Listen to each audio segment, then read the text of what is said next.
permata dalam kelompok HS71 dengan andil penurunan sebesar 1,49%.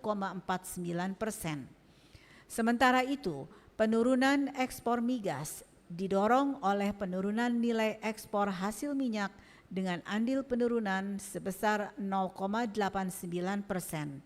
Secara tahunan, nilai ekspor Januari 2024 juga mengalami penurunan sebesar 8,06%, di mana penurunan ini didorong oleh ekspor non-migas, terutama pada bahan bakar mineral HS27, logam mulia dan perhiasan atau permata HS71, dan mesin serta perlengkapan elektrik dan bagiannya HS85. Selanjutnya adalah perkembangan ekspor non-migas Indonesia menurut sektor pada Januari 2024. Total ekspor non-migas adalah 19,13 miliar US dollar, dan jika kita rinci menurut sektornya adalah sebagai berikut. Sektor pertanian, kehutanan, dan perikanan berkontribusi sebesar 0,37 miliar US dollar. Sektor pertambangan dan lainnya sebesar 3,68 miliar US dollar, dan sektor industri pengolahan memberikan kontribusi ekspor sebesar 15,08 miliar US dollar. Nilai ekspor non-migas menurut sektor mengalami penurunan secara bulanan, kecuali pada sektor pertanian yang mengalami peningkatan sebesar 5,32%. Penurunan terdalam terjadi pada sektor pertambangan dan lainnya yang turun 23,93%, utamanya disebabkan oleh penurunan ekspor batu bara, biji tembaga, lignit, dan bahan mineral lainnya serta biji seng. Secara tahunan, semua sektor mengalami penurunan, kecuali sektor pertanian yang mengalami peningkatan tipis sebesar 0,11%. Penurunan terdalam terjadi pada sektor pertambangan dan lainnya yang turun 23,54%. Pada bagian ini, saya ingin mendalami kinerja ekspor beberapa komoditas unggulan Indonesia, yaitu batu bara, besi baja, dan minyak kelapa sawit. Nilai ekspor ketiga komoditas ini memberikan share sekitar 33,72% dari total ekspor non-migas Indonesia pada Januari 2024. Nilai ekspor besi dan baja serta minyak kelapa sawit mengalami kenaikan secara bulanan, sedangkan batu bara mengalami penurunan. Nilai ekspor batu bara turun sebesar 590,1 juta US dollar atau kira-kira turun sebesar 19,68%. Untuk ekspor besi dan baja, nilai ekspornya mengalami peningkatan baik secara bulanan sebesar 1,21% maupun secara tahunan sebesar 9,62%.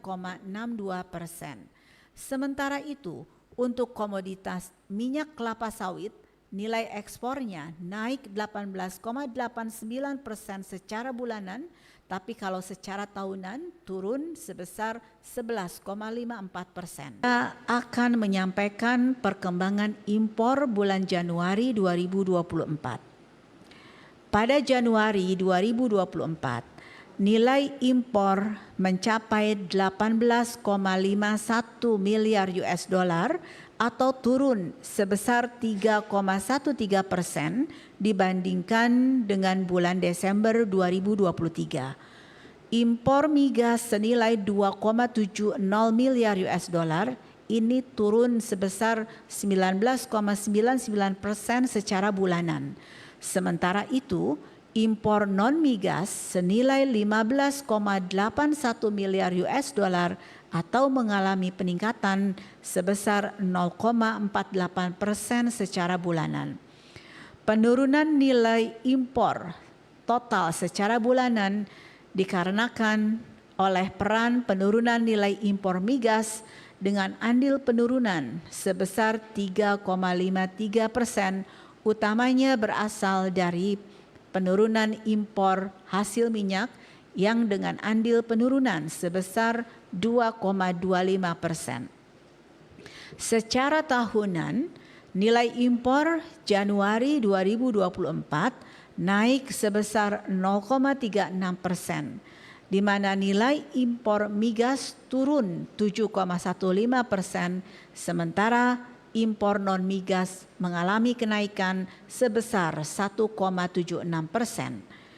Peningkatan impor non-migas didorong oleh peningkatan komoditas mesin peralatan mekanis dan bagiannya atau dalam kelompok HS84 dengan andil peningkatan 2,55%.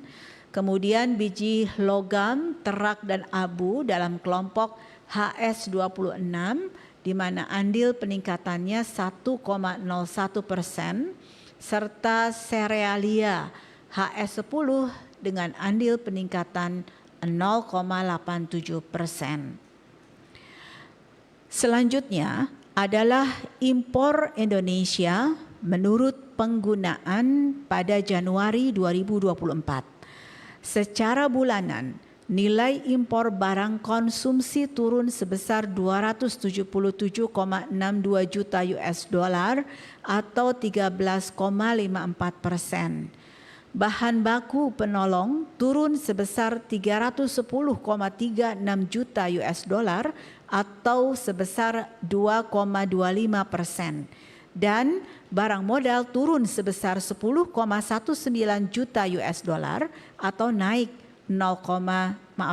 turun sebesar 0,31%.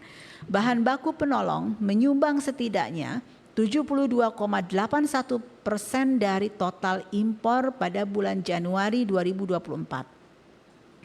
Secara bulanan, nilai impor mengalami penurunan disebabkan karena penurunan nilai impor barang konsumsi dengan andil penurunan sebesar 1,45%,